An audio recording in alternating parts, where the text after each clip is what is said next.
Sakit niya. Sakit niya. Sakit ng bukol.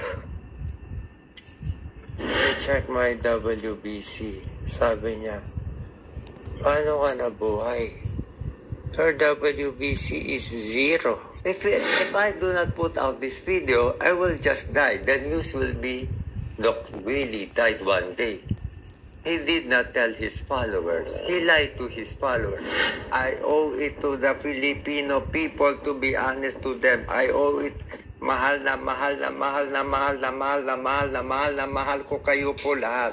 I think I got all this pain from negative thoughts, negative emotion, from all the hurt, from all the bashing I got from the 2022 Vice Presidential campaign. I got so many bashing. If you pray for me, I think I will get well. If you keep on bashing me, I think I will die. Hindi nyo naiintindihan kado ko kayo kamahal. Bawat takbo ko para po sa inyo, hindi para sa akin. Ano ginawa nyo? Binash na ako ng binash. Sumaba sobrang loob ko. May isang basher nagsabi sa akin, Doc Willie, even if you run 10 times again and again, you will lose again and again and again. So what? Kung mag-lose ka, gago kating tao yung nagbabash ng ganyan. My mom died, nandun siya. Tinukuhan na niya ako eh. Mga tao talaga, walang magawa, kundi magaling mag-bash lang. Ang bait-bait ni Doc. I was vomiting, delirious, high fever. They check my WBC. Sabi niya, paano ka nabuhay? Her WBC is 0. My BP was low, 85/60. Dehydrated, sepsis, vasodilation of the artery from possibly E. coli. Ow! Sakit niya. Sakit niya. Sakit ng bukol.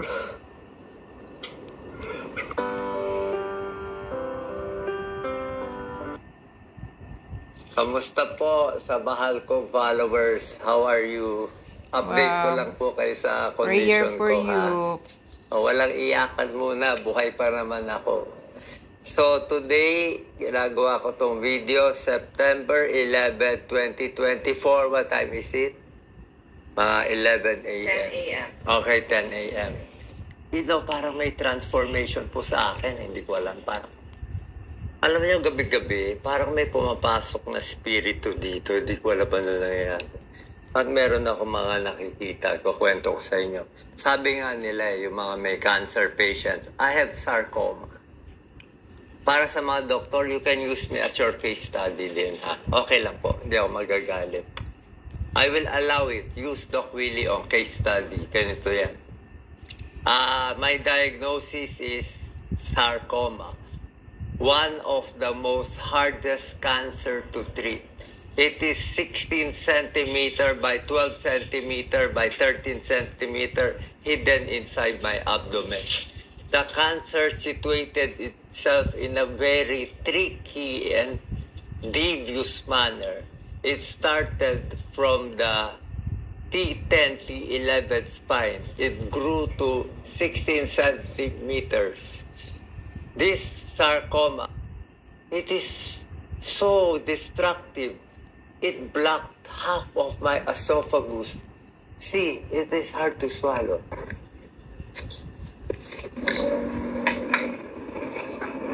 Ayaw pumasok.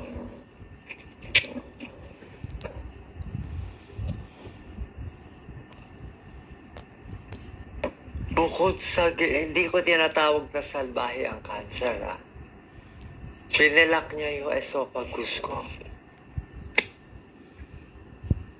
Tapos ang ginawa ng sarcoma, inipit niya yung aking right atrium. It also blocked my right atrium, almost compressing my heart. Look at my veins. And worst of all, you know what happened? This sarcoma is almost closing my inferior vena cava. My feet, grade 3 edema, swollen feet yesterday. Today, grade 1 edema only. See, grade 1 edema. Grade 1, grade 2. Up to here. It's a pitting edema. See, it's a pitting edema. Look at my legs. It's pitting edema. Tisa, tama na. Nakakatakot na yan. So, I will show you. Sa lahat po na may cancer, I will speak in English. So, everybody in the world will be inspired. If you have cancer, you have to fight. I have one of the best doctors this morning. I am not saying they are the best, we are not the best, or Philippines is the best. It does not matter. But maybe there is some God's will that brought me here. Because when I saw all the beauty and strength, the speed, the coordination, and the brain power, everything here, it's like everything here is happening. Fast speed, fast speed. Here, in 2 days, they will get all your labs ready. On the 3rd day, they will kill the cancer. Correct. So on the 3rd day, I had the first chemo. The problem, I am admitted right now for one of the side effects of chemo, which is low WBC, which led to my condition now. You will be very surprised sa mga doktor po dyan. And for those doctors and health workers watching, my diagnosis right now is neutropenic sepsis. So, ano po, Pag sa Pilipinas ka pa, wala na. What I should do as cancer patient, I was given this regimen, doxorubicin, but my hair, it fell a lot. But they say all this hair will fall off. So look at it while I still have hair. I also took cisplatin, the IV. That's why everything I eat is metallic.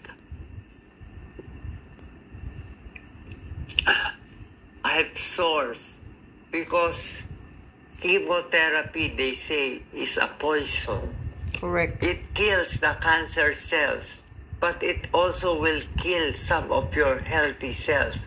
But the issue right now is we have to attack the cancer. The 16 cm mass, doctor says it is inoperable. Too many blood vessels already attached to it.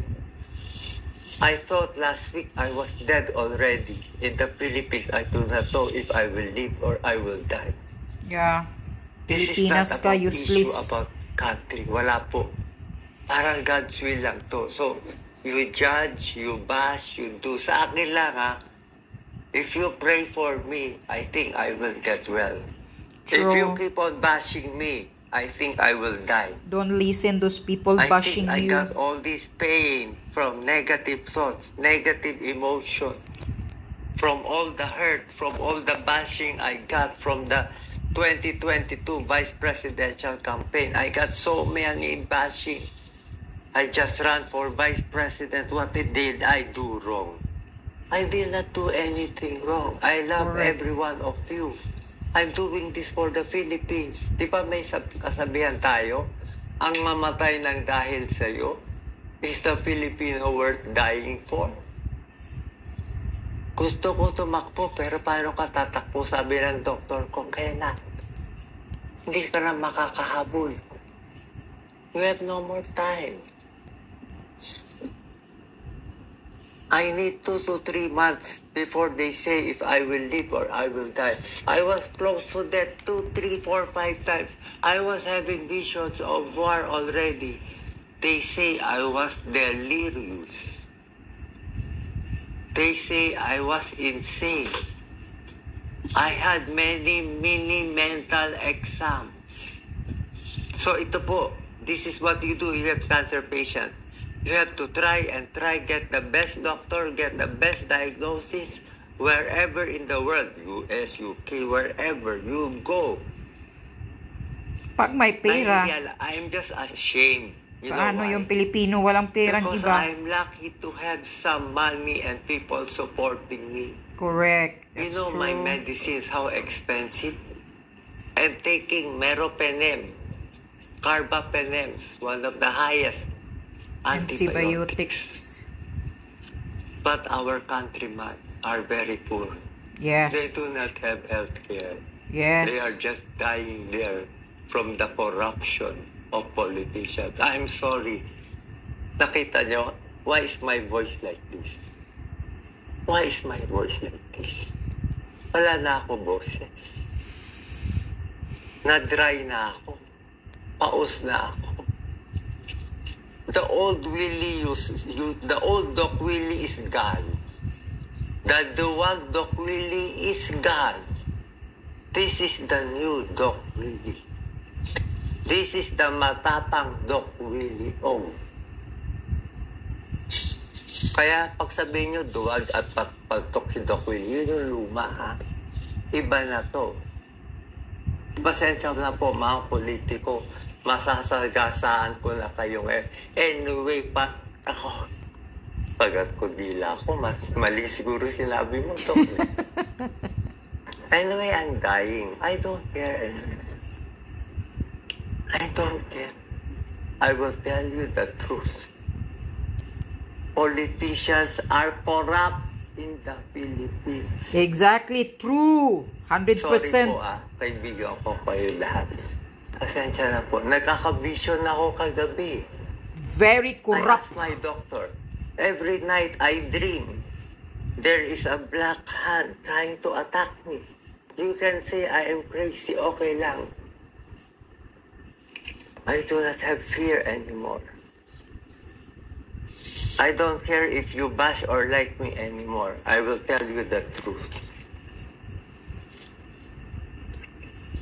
Let me drink a little rose. Yeah, true. That's true what you said, Doc Willie. I'm praying for your fast recovery.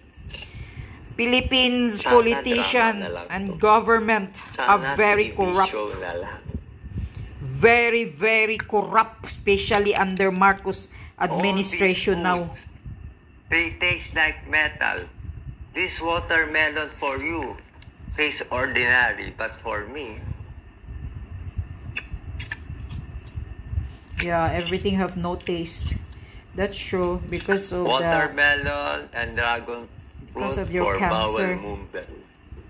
Lost everything. That is the correct process of healing. You should defecate past your bowels and urinate every day. Get all the toxins out. Yeah, true. You know what my doctor said? You can eat anything. You have cancer. You try to eat. Even if no taste, I try to eat. If I don't eat, I will die. Exactly. You have to force yourself to eat. I will take it in front of you.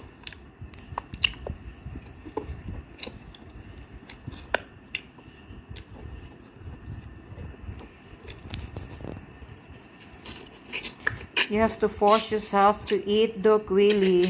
My relatives do not want me to make this video, but I said I owe it to the Filipino people to be honest to them. I owe it. Mahal na mahal na mahal na mahal na mahal na mahal na mahal na mahal ko kayo po lahat. Hindi nyo naiintindihan kado ko kayo kamahal. Bawat takbo ko para po sa inyo, hindi para sa akin. Correct.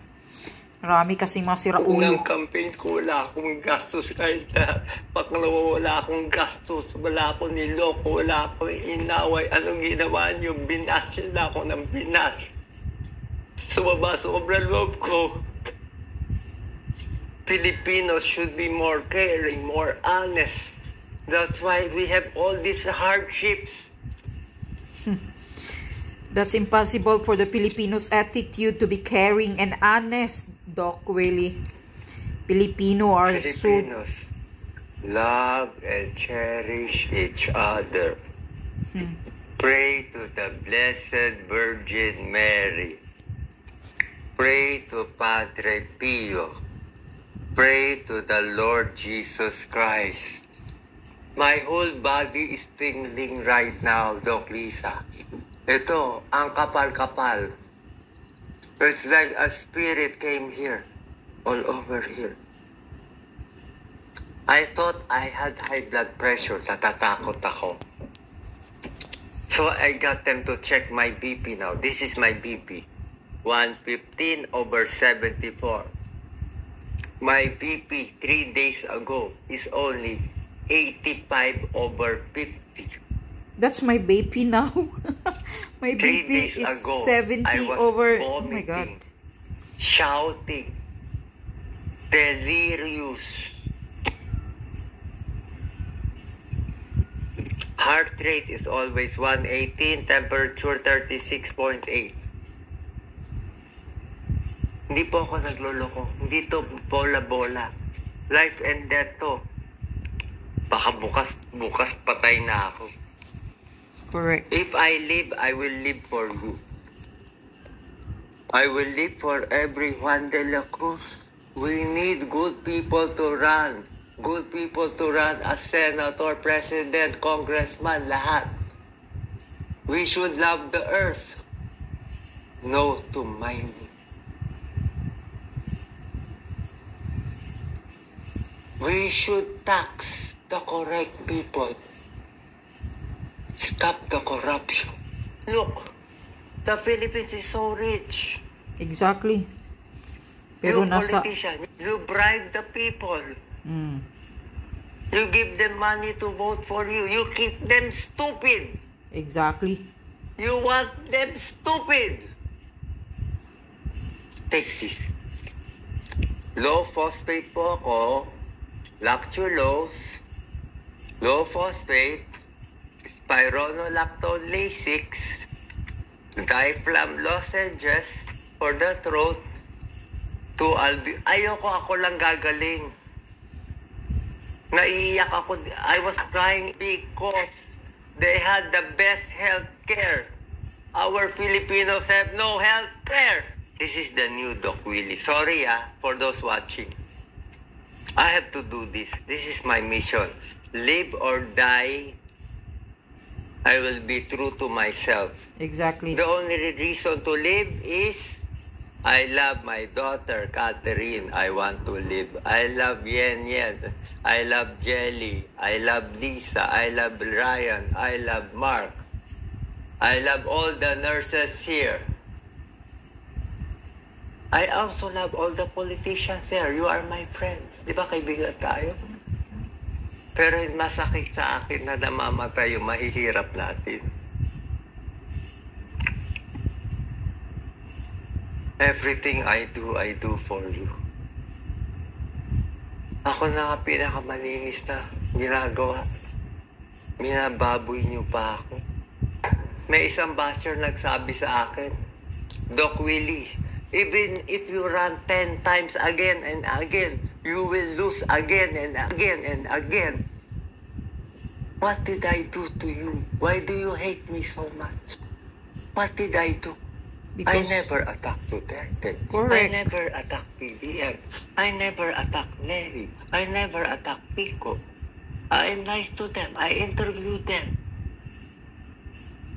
Is the politics just a game? What is happening to me? I will tell you what is happening.